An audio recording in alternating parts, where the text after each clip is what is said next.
हाँ जी बच्चों, financial management में कॉस्ट ऑफ कैपिटल मैंने चैप्टर स्टार्ट किया था और उस चैप्टर में हम लोग डिस्कस कर रहे थे कि जब किसी बिजनेस में अलग अलग सोर्सेस से आपको फंड रेज करना है तो सबसे पहले हमारे लिए ये जानना ज़रूरी होता है कि किस फंड में कितनी कॉस्ट आ रही है, क्योंकि जब तक आपको ये पता नहीं होगा कि कॉस्ट कितनी है तब तक आप ये डिसीज़न नहीं ले पाओगे कि आपको किस सोर्स ऑफ फाइनेंस से कितनी रकम अरेंज करनी है। मेरी बात दोबारा सुनिए, किस सोर्स ऑफ फाइनेंस से आपको कितनी रकम अरेंज करनी है, जब तक आपको कॉस्ट पता नहीं होगी तब तक आप उस सोर्स से वो फंड रेज नहीं कर पाएंगे। जैसे आप मेरे पास पढ़ने आए तो आपने मुझसे फीस पूछी ना, यही तो कॉस्ट थी आपके इस पूरे सिलेबस को ख़त्म करवाने की। ऐसे ही जब भी आप कहीं जाते हैं कोई चीज़ लेने के लिए तो आप वहाँ से पूछते हैं कि साहब ये चीज़ कितने की है। तो उसी प्रकार जब बिजनेस में आपको फंड की आवश्यकता है तो आपको वहाँ पर भी उस फंड की लागत क्या आ रही है ये जानना भी ज़रूरी होता है। सबसे पहले हम निकालने जा रहे हैं कॉस्ट ऑफ डेट। इस चैप्टर में कॉस्ट ऑफ डेट को डी को हम लिखेंगे स्मॉल में नीचे, क्या कहते हैं, सबस्क्रिप्ट कहते हैं, और के बड़ा बनाएंगे तो डी करके हम इसको मेंशन करेंगे। यहाँ के फॉर कॉस्ट है और डी फॉर डेट है। डेट मतलब लोन, लोन मतलब यानी वही डिबेंचर्स या बॉन्ड्स। कि डी स्मॉल, के कैपिटल, डी स्मॉल,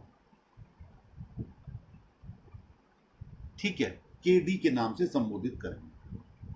देखिए बच्चे, डिबेंचर्स दो प्रकार के होते हैं, इररिडीमेबल को परपेचुअल डेट भी कहा जाता है। परपेचुअल डेट, और दूसरे होते हैं रिडीमेबल।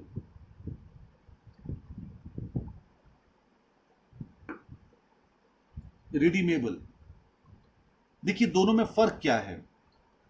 जब कोई भी कंपनी अपने डिबेंचर्स को इशू करते वक्त ये बात मेंशन कर देती है कि उसका पेमेंट कब होगा और कितना होगा, तो ऐसे डिबेंचर्स को हम रिडीमेबल डिबेंचर्स कहते हैं। आप क्वेश्चन पढ़ेंगे उसमें लिखा होगा 5 ईयर्स के बाद 105 रुपए में पेमेंट करेंगे, तो आप वहीं समझ जाएंगे कि यहां पर रिडीमेबल डिबेंचर्स की बात हो रही है। इररिडीमेबल वो हैं जिनके पेमेंट कब होगा, कितना होगा, इसके बारे में कोई जानकारी ही नहीं होती, और सही मायनों में देखा जाए कंपनी ऐसे डिबेंचर्स को अपने लाइफ पीरियड में कभी रिडीम नहीं करती। The debt may be either irredeemable or redeemable. The irredeemable debt is one which is not paid during the lifetime of the company, and redeemable debt is one which is paid after the completion of pre-decided period. Pre-decided period जो पहले से ही decide होता है, उस period के बाद इन debentures का हम क्या कर देते हैं, पेमेंट कर देते हैं। ऐसे डिबेंचर्स को रिडीमेबल डिबेंचर कहा जाता है। अच्छा, एक बात सोचो कि आपने 100 रुपए का एक डिबेंचर इशू किया, ध्यान से सुनिए मेरी बात को, और उसको इशू करने पर आपका 3 रुपए पर डिबेंचर खर्चा आ गया। आप कहेंगे सर खर्चा किस बात का आया? आपने डिबेंचर्स का प्रिंट करवाया, जो एप्लीकेशन फॉर्म था, आपने अंडरराइटिंग कमीशन पे किया, ये खर्चा हो जाता है। इस खर्चे को इस चैप्टर में फ्लोटेशन कॉस्ट कहा जाएगा। क्या बोला जाएगा? फ्लोटेशन कॉस्ट, जिसमें क्या क्या चीज शामिल होगी? कमीशन है, ब्रोकरेज है और अदर एक्सपेंसेस हैं। ऐसी कॉस्ट को हम क्या बोलते हैं? Flotation cost. तो नेचुरल सी बात है कि आपके पास 100 रुपए का डिबेंचर था जरूर, लेकिन पैसा हाथ में कितना आया? 97 रुपीज। 100 रुपए नहीं आया आपके हाथ में, 97 आया। और अगर ये 6% डिबेंचर्स हैं तो आपको 6 रुपए प्रति वर्ष, हमेशा ध्यान रखिए, डिबेंचर्स पर इंटरेस्ट जो पे किया जाता है वो फेस वैल्यू पर कैलकुलेट किया जाता है। तो 6% आपने जो पेमेंट किया तो 6 रुपए आपको हर साल पे करने पड़े। इसका मतलब आ गया कि 97 रुपए की पैसे को प्राप्त करने के लिए कंपनी को प्रतिवर्ष 6 रुपए का भुगतान करना पड़ रहा है। यही 97 रुपीज की कॉस्ट है। अब फाइनेंशियल मैनेजमेंट हवाबाजी नहीं करता। फाइनेंशियल मैनेजमेंट कहता है कि 6 रुपए का खर्चा भी तो आप दिखाओगे अपने P&L में, आपके इनकम टैक्स की भी तो बचत होगी। मान लो आप 25% की ब्लॉक में आते हो इनकम टैक्स के, तो 6 रुपए का 25% यानी 1.5 रुपए आपका इनकम टैक्स भी तो बचेगा। बिल्कुल सही बात है। तो फिर खर्चा हम 6 नहीं दिखाएंगे, खर्चा हम सिर्फ 4.5 दिखाएंगे, क्योंकि हम फिर हमारी जेब से कितना जा रहा है? 4.5 रुपए जा रहे हैं। 100 रुपए पर 6% की दर से 6 रुपए जा रहे थे, लेकिन क्योंकि ये बेटे खर्चा है और खर्चे को P&L की डेबिट साइड में दिखाया जाता है, जिससे प्रॉफिट कम हो जाता है और कम प्रॉफिट पर आपको इनकम टैक्स पे करना पड़ता है। मान लीजिए आप 25% के ब्रैकेट में थे, तो 6 रुपए पर 25% यानी 1.5 रुपए का आपने टैक्स बचा लिया। तो फिर आपका कॉस्ट कितनी आई? सिर्फ और सिर्फ 4.5 रुपए आई। कितने की? 97 रुपीज की। और मान लीजिए आपने ये डिबेंचर प्रीमियम पर इशू किए थे, 5% प्रीमियम पर इशू किए थे, तो 100 रुपए का डिबेंचर 5 प्रीमियम के मिल गए, 105, और 3 रुपए का आपका फ्लोटेशन कॉस्ट आई, यानी 102 रुपए की लागत है 4.5 रुपए। जब एट पार इशू किए थे तो 97 की लागत थी 4.5 रुपए, और जब एट प्रीमियम 5% पर लागू आपने इशू किया तो 102 की लागत 4.5 है। और मान लो डिस्काउंट पर इशू किए होते 5%, तो 100 में से पहले 5 डिस्काउंट घटता, 95 बचते, फिर 3 फ्लोटेशन कॉस्ट घटती, तब 92 की कॉस्ट आती 4.5 रुपए। तो उसके लिए तैयार रहिए। आप कहेंगे सर आपने बहुत बोल लिया। मैंने इसलिए बोला बेटा क्योंकि मैं अभी यहाँ एक फॉर्मूला लिखने जा रहा हूँ। अब इस फॉर्मूले को समझते आपको देर नहीं लगेगी। लिखिए फॉर्मूला कॉस्ट ऑफ डेट का। कौन से डेट का? इररिडीमेबल का। इररिडीमेबल का मैं लिख देता हूं, कॉस्ट ऑफ इररिडीमेबल डेट।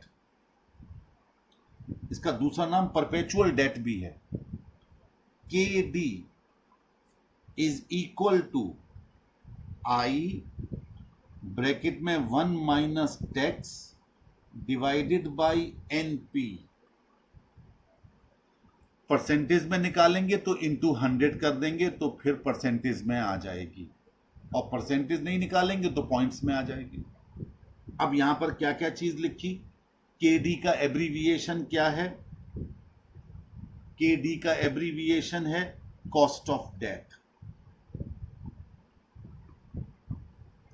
अच्छा, T का क्या, I का क्या है? इंटरेस्ट अमाउंट, टी का क्या है टैक्स रेट, और एनपी का मतलब क्या है नेट प्रोसीड्स।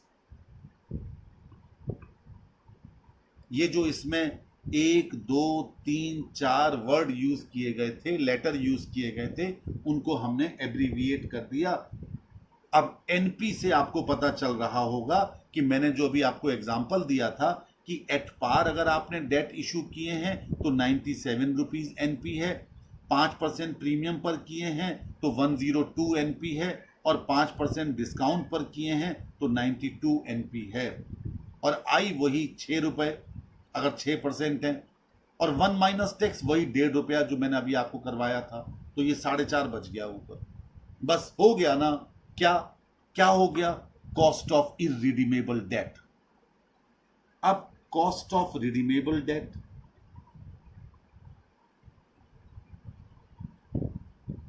मैंने कहा ना अगर मैं पूरे चैप्टर के फॉर्मूले लिखूं तो एक ही पेज पर आ जाएंगे, पूरा चैप्टर समाप्त हो जाएगा, पर थोड़ा समझते चलेगा, ये अपने आप ही 2 दिन के अंदर ही ये चैप्टर समाप्त हो। अब जरा मैं आपके साथ एक डिस्कशन करना चाहता हूं, और उसके बाद आप रिडीमेबल डेट की कॉस्ट भी समझ जाएंगे। बहुत आराम से सुनिए। मान लीजिए आपसे क्वेश्चन में कहा गया कि आपको 97 रुपीज मिले थे, आपने डिबेंचर्स को एट पार इशू किया था, अब आप उसे एट प्रीमियम रिडीम करने जा रहे हैं। 5% प्रीमियम पर आप उसे रिडीम करने जा रहे हैं, और 10 साल के लिए आपने वो डिबेंचर इशू किए थे। आपको 2 नुकसान हो रहे हैं। एक नुकसान तो हुआ वही 4.5 रुपए प्रति वर्ष ब्याज वाला, 6 रुपए का ब्याज, 1.5 रुपए का आपको टैक्स बच गया, और दूसरा 97 रुपीज मिले और 105 आपको और देना है, यानी 8 रुपए का नुकसान और हो गया। लेकिन ये नुकसान 8 रुपए का 10 वर्षों में हुआ, 10 वर्षों में हुआ। तो इसका मतलब 1 साल का नुकसान कितना हो गया? 80 पैसे का। तो 4.5 रुपए तो वो, और 80 पैसे हर वर्ष का ये कॉस्ट आ गई आपके डिबेंचर्स की। और एक बात कि आपको 97 तो अब मिले, और 10 साल बाद आपको 105 अरेंज करने पड़ेंगे पेमेंट करने के लिए। तो पिछले फॉर्मूले में तो आपने एनपी ले लिया था, इसमें 97 और 105 का एवरेज ले। पिछला फॉर्मूला था आई ब्रैकेट में 1 minus T divided by NP. इस बार फॉर्मूला देखो, आप मैंने जो समझाया है उस पर इस फॉर्मूले को समझना, अगर रटने बैठ गए तो फिर मजा नहीं आएगा। क्या है फॉर्मूला, जरा ध्यान से देखिए।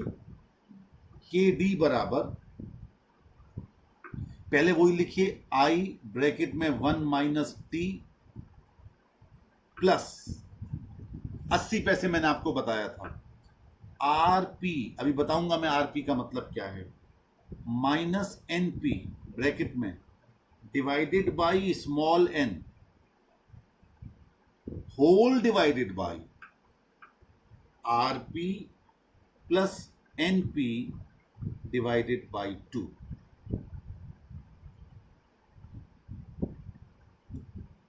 अब यहां एब्रीविएशन क्या है? आई तो वही हो गया, के डी वही हो गया, टी वही हो गया, आरपी नया आया, इसका मतलब है रिडीमेबल प्राइस।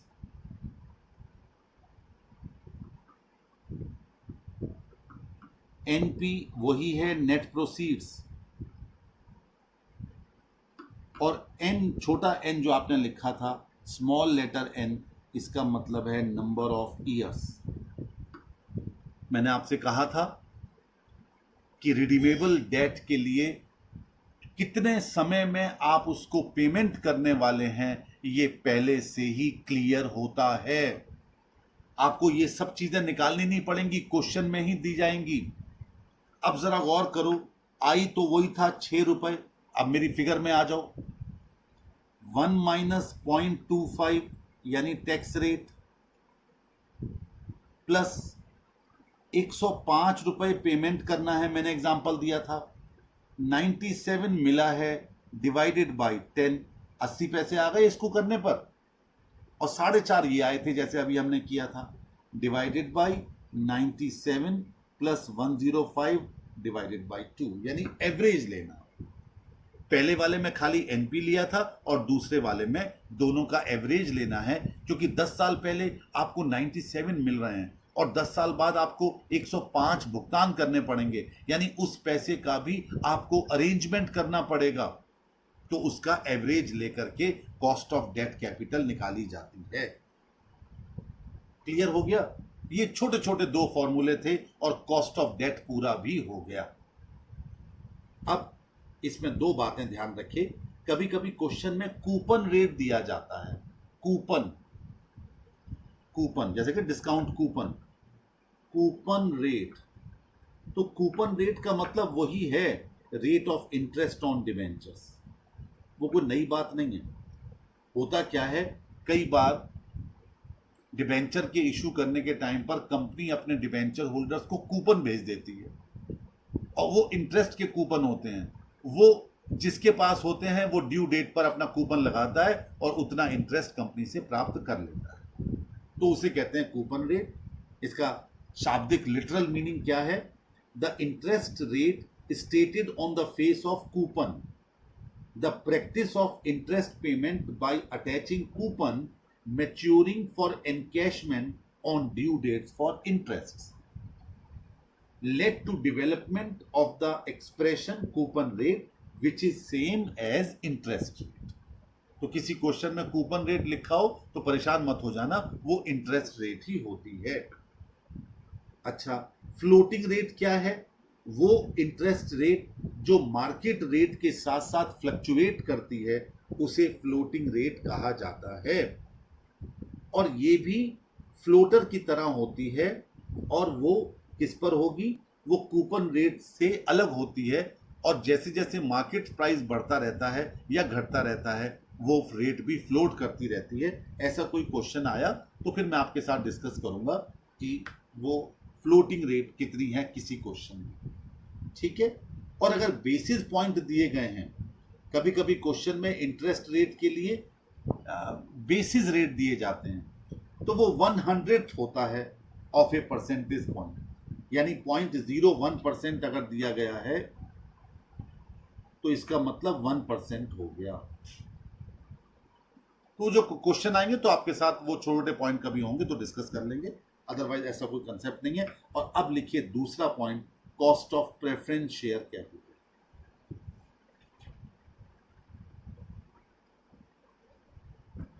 अब आप कहेंगे सर इस चैप्टर में हमें कितना पढ़ना है? देखिए, कॉस्ट ऑफ डेट पढ़ना था जो आपने पढ़ लिया, cost of preference share capital अभी 5 मिनट में पढ़ा देता हूं, फिर कॉस्ट ऑफ इक्विटी कैपिटल, फिर कॉस्ट ऑफ रिटेन्ड अर्निंग, और उसके बाद फिर weighted average cost of capital, और फिर marginal average cost of capital.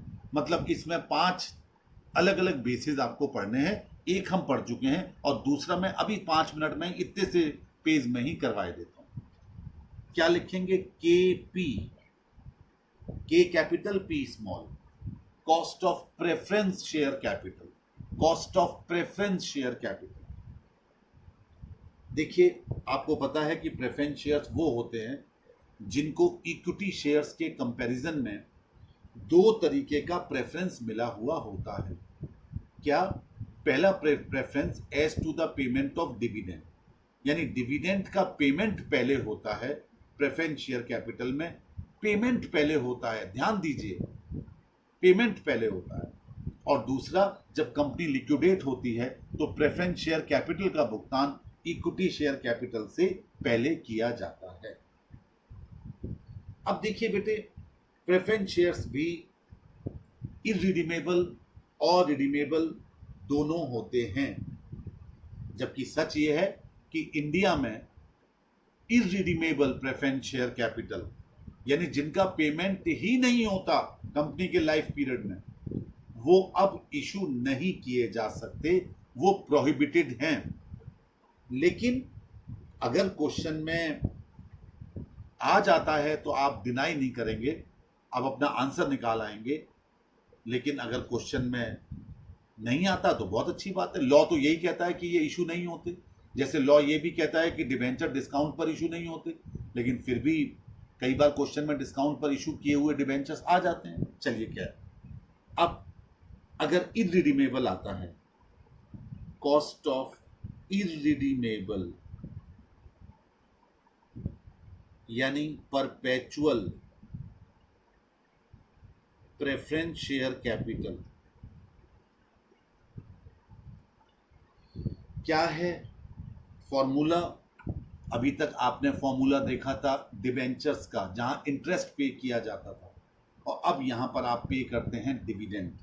तो आपने फॉर्मूला लिखा KP बराबर D/NP। यहां D से मेरा मतलब है D for dividend per share, और NP मीन्स वही नेट प्रोसीड्स।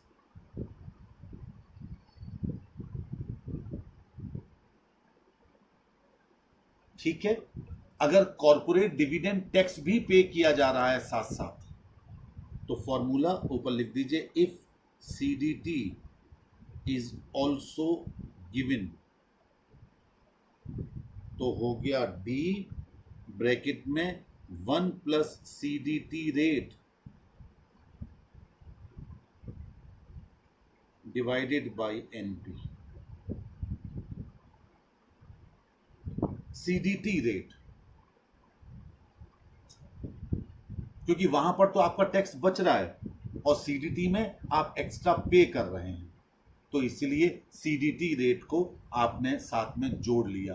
तो डिविडेंड फिर ब्रैकेट में 1 plus CDT rate divided by NP, यानी वही नेट प्रोसीड्स। लीजिए, cost of preference share capital पूरा हो गया, पहला वाला जो इररिडीमेबल था। अब रिडीमेबल पर क्या करते हैं, वही फॉर्मूला डिबेंचर वाला याद रखो, KP बराबर, ध्यान से सुनना, D, अगर CDT है तो साथ में लगा दो 1 प्लस CDT रेट, नहीं है तो छोड़ देना, प्लस क्या, redeemable price RP minus NP divided by small n whole divided by RP plus NP divided by 2। वही सेम फॉर्मूला है, बस फर्क हो गया, I की जगह D आ गया और 1 माइनस टैक्स की जगह 1 प्लस CDT हो गया। यानी कि कॉर्पोरेट डिविडेंड टैक्स यदि आप साथ में पे कर रहे हैं तो सिर्फ प्रेफरेंस को डिविडेंड ही नहीं दे रहे हैं, साथ में कॉर्पोरेट डिविडेंड टैक्स का भी आप भुगतान कर रहे हैं। तो D ब्रैकेट में 1 प्लस CDT रेट हो गया। क्या cost of preference share capital हो गई सर? बिल्कुल हो गई ना। आ जाओ कॉस्ट ऑफ इक्विटी कैपिटल। मैंने कहा ना बेटे, फाइनेंशियल मैनेजमेंट बहुत, जैसे लीवरेज कितनी जल्दी खत्म हो गया, ऐसे ही कॉस्ट ऑफ कैपिटल, ऐसे ही कैपिटल स्ट्रक्चर, बस 2 चैप्टर बड़े हैं, कैपिटल बजटिंग और working capital management. Cost of equity capital, इसे बेटे KE के नाम से संबोधित किया जाता है, E स्मॉल।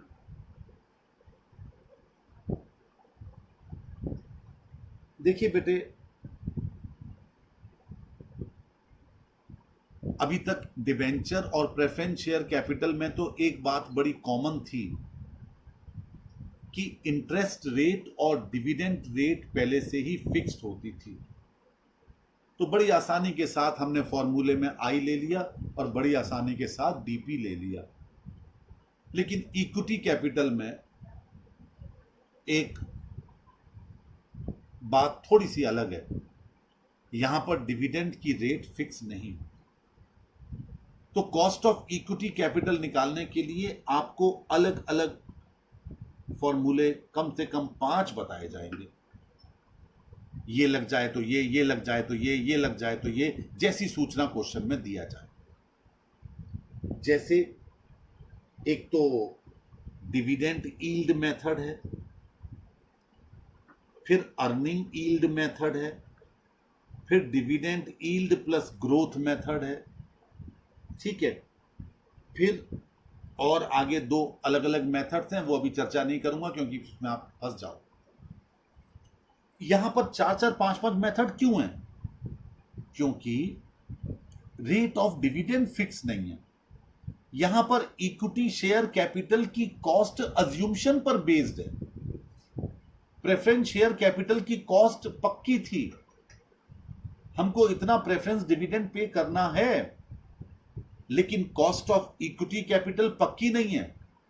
डिविडेंड रेट अलग अलग होती है हर साल। तो हम क्या करते हैं, अपनी जैसी सेम फर्म सेम इंडस्ट्री में कितना कितना पेमेंट कर रही है उस पर फिर हम कॉस्ट ऑफ इक्विटी कैपिटल निकालते हैं। ये कंसेप्ट है कॉस्ट ऑफ इक्विटी निकालने का। अब देखिए पहला formula dividend yield method.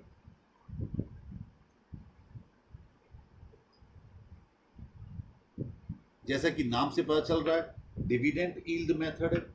Formula है डीपीएस अपॉन एमपीएस और फॉर्मूला है डीपीएस अपॉन एनपी। अगर नए शेयर इशू हो रहे हैं तो एनपी लेना है, और अगर पुराने शेयर्स हैं तो डीपीएस अपॉन एमपीएस। डीपीएस का मतलब है डिविडेंड पर शेयर, और एमपीएस का मतलब है मार्केट प्राइस पर शेयर।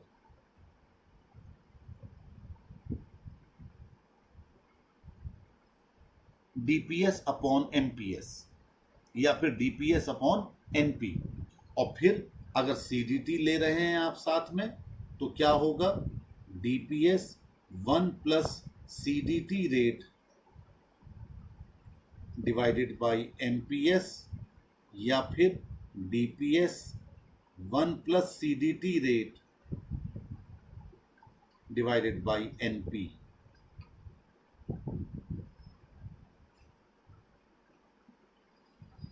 ये सीडीटी रेट अगर क्वेश्चन में दी जाएगी तभी आपको लेना है, और अगर नहीं दी जाएगी तो आपको नहीं लेना है। अब इस अप्रोच जो डिविडेंड यील्ड मेथड है इसकी कुछ क्रिटिसिज्म है। पहला क्रिटिसिज्म ये है कि ये अप्रोच इन्वेस्टर्स को सिर्फ अपने इन्वेस्टमेंट पर, जो वो हमारी कंपनी में पैसा लगा रहे हैं, खाली डिविडेंड को ही देख करके फैसला करती है। सिर्फ डिविडेंड को देख करके, अर्निंग को देख करके नहीं, सिर्फ डिविडेंड को देख करके। दूसरा, इस डिविडेंड में, इस अप्रोच में डिविडेंड में कभी वृद्धि होगी कभी इंक्रीमेंट होगा उसको ध्यान में ही नहीं रखा गया। खाली एक डिविडेंड का अमाउंट ले लिया और उसके आधार पर कॉस्ट ऑफ इक्विटी निकाल दी। तीसरा, इस अप्रोच में इन्वेस्टर कभी अपने शेयर के मूल्य बढ़ने के बारे में सोचता ही नहीं। देखो मेरी एक छोटी सी बात समझ लो, अगर कंपनी का डिविडेंड ज्यादा है इसका मतलब उस कंपनी का पे आउट रेशियो एनालिसिस पर ध्यान दो, अधिक होगा। पे आउट रेशियो क्या था, डीपीएस अपॉन ईपीएस। कंपनी अपने अर्निंग में से कितना डिविडेंड के तौर पर बांटती है उसे पे आउट रेशियो कहा करते थे। अगर पे आउट रेशियो ज्यादा है तो इसका मतलब कंपनी अपना ज्यादातर पैसा प्रॉफिट डिविडेंड के तौर पर बांट देती है, यानी कंपनी अपने पास कुछ पैसा रिटेन नहीं करती। इसका मतलब क्या हुआ कि कंपनी के शेयर की जो कैपिटल एप्रिसिएशन है वो नहीं हो पाता, क्योंकि कंपनी के शेयर की वैल्यू तभी बढ़ती है जब कंपनी के पास रिजर्व ज्यादा होते हैं। जब रिजर्व ज्यादा होंगे तो कंपनी के शेयर की इंट्रिंसिक वैल्यू, अभी अमालगमेशन का चैप्टर आएगा तब बहुत पढ़ोगे ये चीज, इंट्रिंसिक वैल्यू ज्यादा होती है। इंट्रिंसिक वैल्यू का मतलब है इंटरनल वैल्यू ऑफ शेयर्स। वो कब ज्यादा होगी, जब रिजर्व ज्यादा होंगे। इसलिए डिविडेंड यील्ड मेथड का एक क्रिटिसिज्म होता है कि व्यापारी या इन्वेस्टर, नॉट व्यापारी, इन्वेस्टर खाली डिविडेंड देख करके पैसा लगा रहा है आपकी कंपनी में। अगर वो अर्निंग देख करके लगाएगा तो उसका फैसला ज्यादा मजबूत होगा, क्योंकि उससे न सिर्फ डिविडेंड मिलेगा उसको और बल्कि कैपिटल एप्रिसिएशन भी होगा। चलो, तो फिर दूसरा मेथड है earning yield method.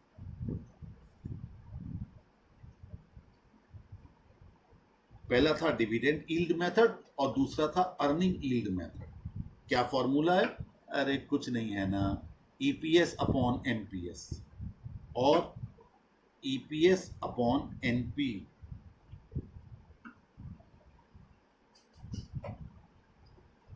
EPS upon NP.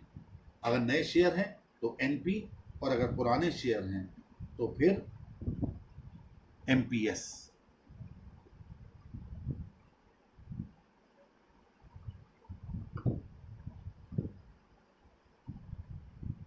ठीक है, आज मैं यही कंक्लूड कर रहा हूं, क्योंकि मैं सारे फॉर्मूले एक साथ बता दूंगा तो आप परेशानी में आ जाएंगे, कुछ आपको ये लगेगा यार क्या एक साथ सब हो गया।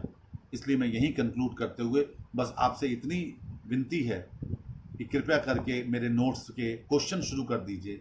Cost of debt, cost of preference share capital और इक्विटी शेयर कैपिटल के भी 2-4 क्वेश्चन बहुत छोटे हैं, 1 घंटे में कम से कम 10 क्वेश्चन हो जाएंगे, बल्कि ज़्यादा हो जाएंगे। तो प्लीज़ प्लीज़ आपसे विनती है, टाइम बहुत कम है, प्लीज़ कंप्लीट कीजिए क्वेश्चंस। That's all.